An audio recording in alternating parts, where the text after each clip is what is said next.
नमस्ते दोस्तों।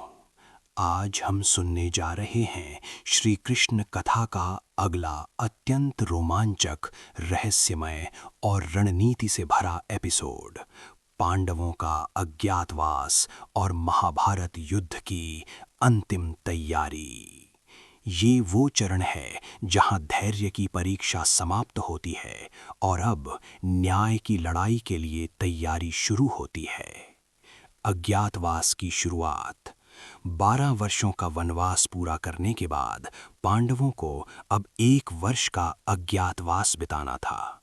शर्त ये थी कि अगर इस 1 वर्ष में उनकी पहचान हो गई तो उन्हें फिर से 12 वर्ष का वनवास भुगतना पड़ेगा।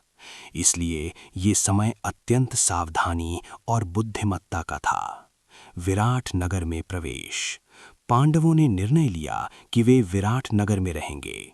सभी ने अपनी पहचान छुपाकर अलग अलग रूप धारण किए। युधिष्ठिर बने कंक, राजा के सलाहकार। भीम बने बल्लंत, रसोइया। अर्जुन बने बृहन्नला, नृत्य शिक्षक। नकुल बने अश्वपाल, घोड़ों के देखभाल करता। सहदेव बने गोपपाल, गायों के रक्षक। द्रौपदी बनी सैरंध्री, रानी की दासी। अर्जुन का अनोखा रूप। अर्जुन का बृहन्नला बनना सबसे अद्भुत था।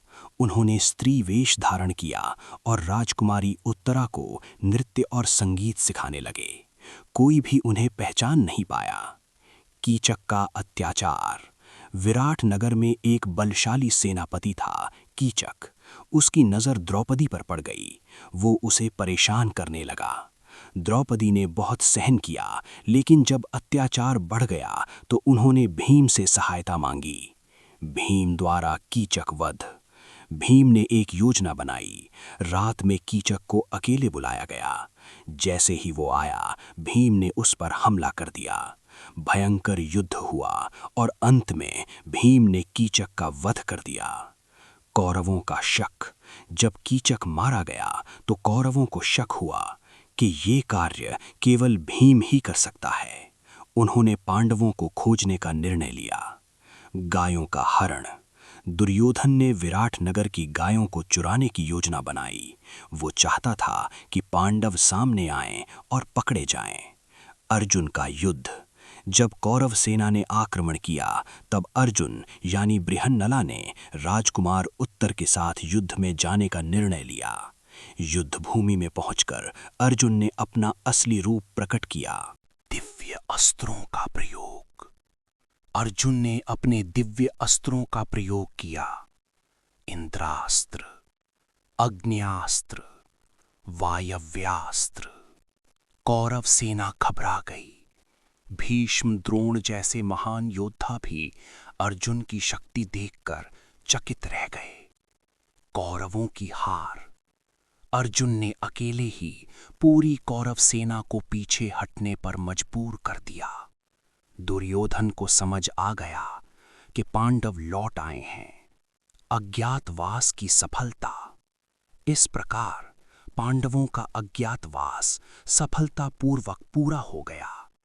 अब वे खुलकर अपने अधिकार की मांग कर सकते थे। शांति का प्रस्ताव। पांडवों ने युद्ध से पहले शांति का मार्ग अपनाया। उन्होंने संदेश भेजा, हमें हमारा राज्य लौटा दो। श्री कृष्ण का दूत बनना। इस महत्वपूर्ण कार्य के लिए स्वयं श्री कृष्ण हस्तिनापुर गए। उन्होंने दुर्योधन से कहा, पांडव केवल अपना अधिकार मांग रहे हैं। दुर्योधन का अहंकार।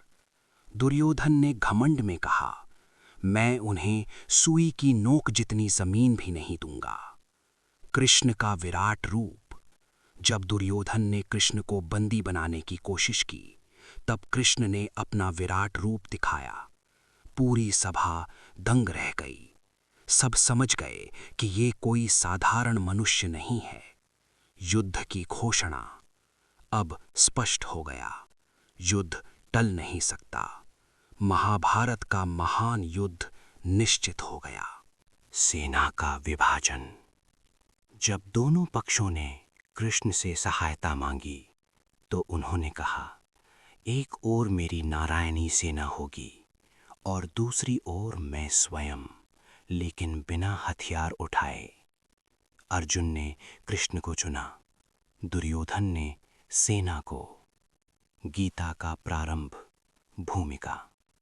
युद्ध भूमि कुरुक्षेत्र में दोनों सेनाएं आमने सामने खड़ी थीं। अर्जुन अपने ही परिजनों को देखकर विचलित हो गए। उन्होंने कहा, मैं ये युद्ध नहीं कर सकता। तभी श्री कृष्ण ने उन्हें जीवन का सबसे महान ज्ञान देना शुरू किया, भगवत गीता। इस एपिसोड का महत्व। ये अध्याय महाभारत का सबसे निर्णायक मोड़ है।